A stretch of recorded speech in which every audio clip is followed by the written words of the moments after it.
She has almost nothing. And yet her life feels more financially calm than that of people with six-figure incomes. No luxury apartment, no investment dashboards glowing across multiple screens, no constant notifications from finance apps telling her what she can or cannot afford. Just a small wooden table, a notebook, and a quiet question she returns to every single day. Why does a life with less money feel more financially stable than a life with more? Hi, I'm Kaya, and in this video I'm going to show you why financial peace has nothing to do with your income, but everything to do with how you relate to money. And this story doesn't start with finance. It starts in Japan. A small apartment in Nagoya. Morning light slowly moves across the floor. Outside, the city is already awake. Trains, footsteps, distant traffic. But inside, everything feels slowed down, almost paused. A woman sits at a simple table. No laptop open, no spreadsheet, no finance app tracking every transaction. Just a pen, a cup of tea, a notebook that already looks slightly worn. She doesn't rush, she doesn't optimize. She writes. Every morning for 20 minutes, she does something that feels almost too simple to matter. And yet, this is the moment where her financial life becomes more stable than the entire automated systems of many other people. Because while others try to control money through apps, she tries to understand it through attention, and that difference changes everything. How can someone with limited income feel more financially secure than someone earning far more? At first, the answer feels uncomfortable. We assume financial insecurity comes from not having enough money. But what if that is only part of the truth? What if financial insecurity is not a money problem, but a perception problem, an attention problem? We have been trained to treat money like a technical system.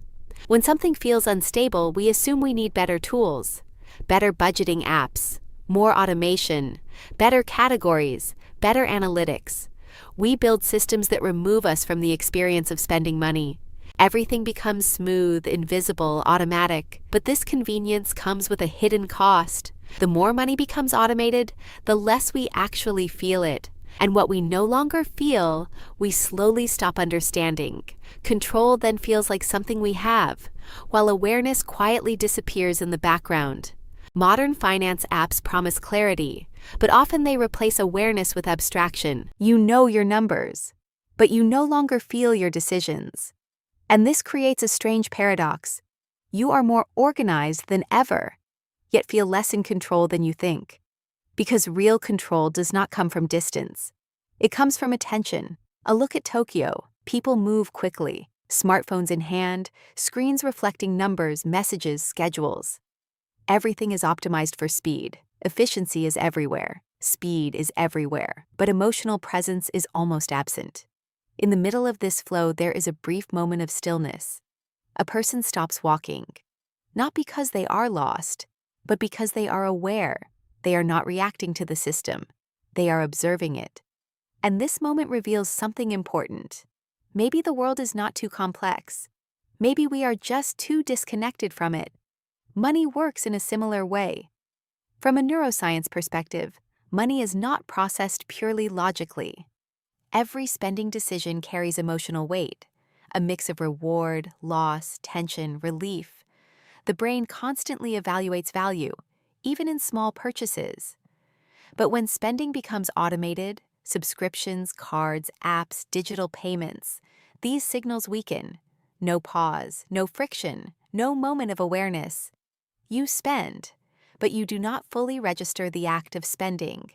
And over time, something subtle but powerful emerges, a separation between action and awareness.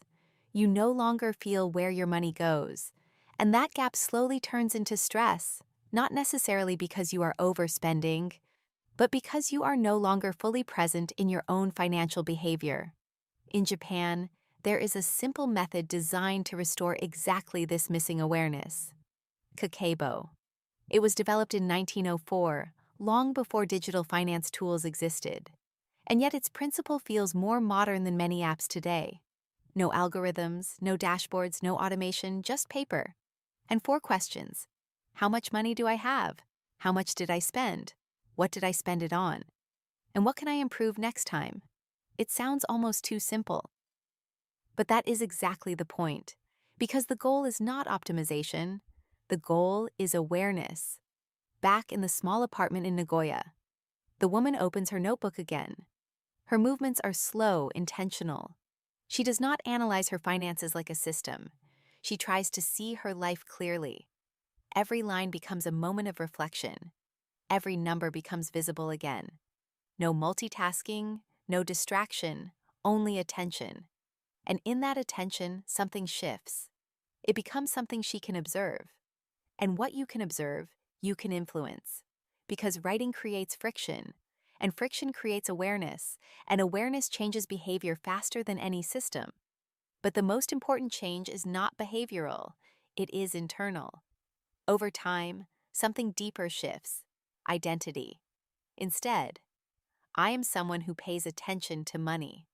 And that difference is crucial, because identity is more stable than discipline. Discipline breaks, identity remains. In Japanese philosophy, there is another idea that connects to this way of living: chisoku, knowing enough, not as limitation, but as stability, a point where more does not automatically mean better. The woman closes her notebook. No notification, no summary, no digital reward, only silence, and the feeling that nothing important was missed, because everything that mattered was seen, and that is the difference. Not more money, not better tools, not perfect systems, but attention. Financial peace does not come from optimization. It comes from awareness, not from automation, but from presence. And when you return to that level of awareness, something unexpected happens. You don't just change how you manage money, you change how you experience it.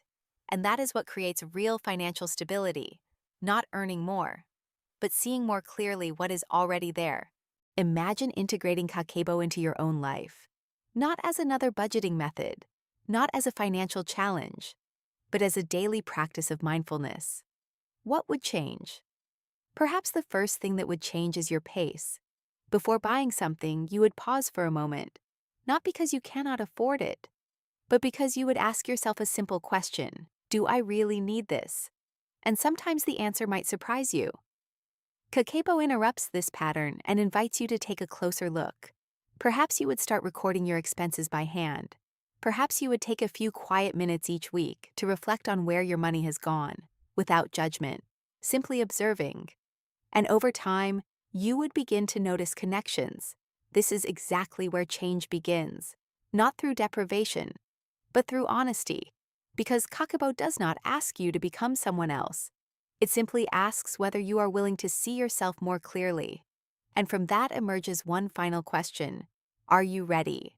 Ready to replace unconscious spending with conscious choices?